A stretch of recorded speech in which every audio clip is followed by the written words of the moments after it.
Negating team, Becky Graham, to present his case.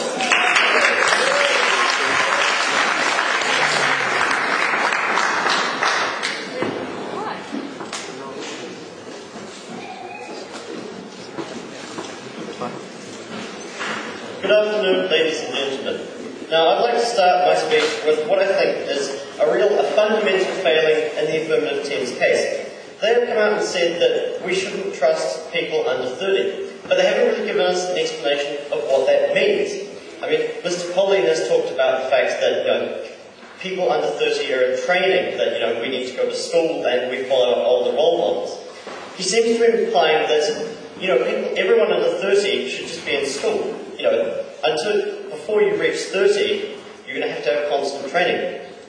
Why is it at 30 when we should start trusting people? Society already trusts people when they turn 18, for example. We have the right to vote. We have the right to drive fast cars. We have the right to have sex, to get married with who we choose. Society already trusts people under 30 with a lot of responsibility, and society hasn't collapsed. There haven't been these sort of rampant problems or anything. It works quite well. Decline. And Mr. Collier's example about higher insurance for younger people. And I would argue that this isn't a failing of young people. This is a perfect example of a problem with the older generations. And this is the fact that they're extremely conservative. They, once people reach a certain age, I can't say I know why this is, but older people are generally more conservative and fear change.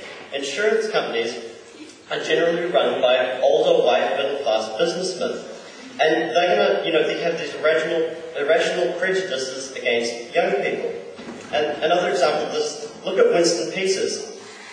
Now, Winston Peters is a very conservative politician, and he's voted in by Tauranga. And mostly it's older people that vote for Winston Peters. And this brings me on to my next point of race relations. Young people today have very good race relations. We live in a multicultural society, and young people are generally very tolerant. But these older generations are often much less tolerant of different races. I mean, Winston Peters one of his policies is anti-immigration. He's been very critical of the idea of Asian immigration. And so we have to look at positive things of youth. Youth look forward. Youth promote change in society. Today, the issue of climate change that faces us all, this has been championed a lot by youth, because youth are more prepared to accept and deal with the issue, whereas conservative people are just looking back to the past. And so, we must trust people under 30. Society wouldn't work if we didn't. Young people have done a lot for society, and it would be unreasonable not to trust them. The affirmative team case must not stand.